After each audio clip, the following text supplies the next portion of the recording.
বাংলা যেমন একটি ভাষা, ইংরেজিও ঠিক তেমনই একটি ভাষা।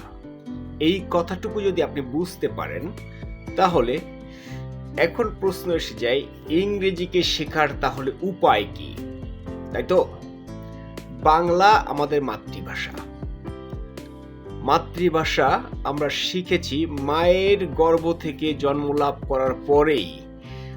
প্রথমে মায়ের কাছ থেকে, বাবার কাছ থেকে, পরিবেশ থেকে আমরা বাংলা ভাষাকে শুনে তারপরে সেই ভাষাকে আমরা রপ্ত করেছি। আমরা কিন্তু প্রথমে বলতে শিখি নাই। তেমনি ইংরেজিকে যদি আমরা একটা ভাষা হিসেবে শেখার চেষ্টা করি, তাহলে আমাদেরকে আসলে বুঝতে হবে যে ইংরেজিকে আমরা তো মাতৃভাষা হিসেবে শিখতে পারবো না। ইংরেজিকে শিখতে হলে আমাদেরকে শিখতে হবে সেকেন্ড ল্যাঙ্গুয়েজ হিসেবে। সেকেন্ড ল্যাঙ্গুয়েজ শেখার জন্যে সেকেন্ড ল্যাঙ্গুয়েজ অ্যাকুইজিশন আপনাকে বুঝতে হবে। যদি সেকেন্ড ল্যাঙ্গুয়েজ অ্যাকুইজিশন আপনি বুঝতে না পারেন, তাহলে সারা জীবন ধরে আপনি গ্রামার পড়েন আর স্পোকেন ইংলিশ কোর্স করেন আর বিভিন্ন জায়গায় দৌড়ান, কোথাও থেকে আপনি ইংরেজি শিখতে পারবেন না। কারণ সেকেন্ড ল্যাঙ্গুয়েজ অ্যাকুইজিশনের কিছু আলাদা বুদ্ধি আছে। সেই বুদ্ধিগুলো আপনি যতক্ষণ পর্যন্ত শিখতে না পারছেন, ততক্ষণ পর্যন্ত আপনার সেকেন্ড ল্যাঙ্গুয়েজ শেখা হবে না। এটাই বাস্তবতা। সেকেন্ড ল্যাঙ্গুয়েজ হিসেবে যদি ইংরেজিকে শিখতে হয়, তাহলে আমাদেরকে আগে বুঝে নিতে হবে বাংলা আমাদের মাতৃভাষা এবং ইংরেজি আমাদের টার্গেটেড ল্যাঙ্গুয়েজ। তাহলে মাতৃভাষার সঙ্গে আমাদের টার্গেটেড ল্যাঙ্গুয়েজের সম্পর্ক এবং পার্থক্যের জায়গাটা কোথায়? যদি আমরা এই সম্পর্ক এবং পার্থক্যের জায়গাটা ঠিকঠাক ধরতে পারি আসলে, তাহলে আমার জন্য ইংরেজি শেখাটা একদম ডাল ভাতের মতো সহজ হয়ে যায়। এদেশের কোথাও কেউ আপনাকে এই সেকেন্ড ল্যাঙ্গুয়েজ অ্যাকুইজিশনের বুদ্ধি দিবে না।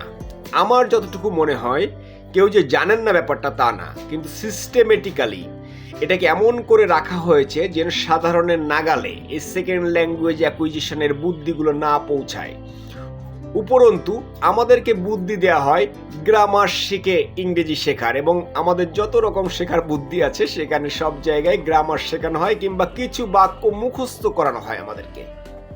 কিন্তু ইংরেজিওয়ালা যে কাজটা আপনাদের জন্য করতে চায় সেটা হলো যে আপনাদেরকে স্টেপ বাই স্টেপ গাইডলাইন দিয়ে, আমরা যারা ল্যাডার চিনি, মই বলে বাংলায়, এই মইয়ের প্রতিটি ধাপ আপনাকে পার হতে হয়। আপনি 1 নম্বর ধাপে পা দিলেন আর 10 নম্বর ধাপে পা দিলেন, এভাবে আসলে মইতে চলা যায় না। আপনাকে 1-এর পরে 2, 2-এর পরে 3 এরকম করে আপনি উঠতে পারেন। মাঝখানে হয়তো 1 থেকে 3-এ যেতে পারেন, কিন্তু 1 থেকে আপনি 5-এ যাইতে পারবেন না। এই ধাপগুলো প্রত্যেকটা যতক্ষণ পর্যন্ত আপনি ক্লিয়ার না করছেন, ততক্ষণ পর্যন্ত আপনি শিখতে পারবেন না। ওই মুখস্থ করে কোনো মতে 2-1টা বাক্য আপনি বলতে পারবেন হয়তো, কিংবা মনে করেন যে বলতে পারবেন না, লিখতে পারবেন, এরকম করতে পারেন, কিন্তু সেটা আসলে শেখা না। ইংরেজিওয়ালা আপনাকে হাতে ধরে প্রত্যেকটা ধাপ পার করে নিয়ে যেতে চায়।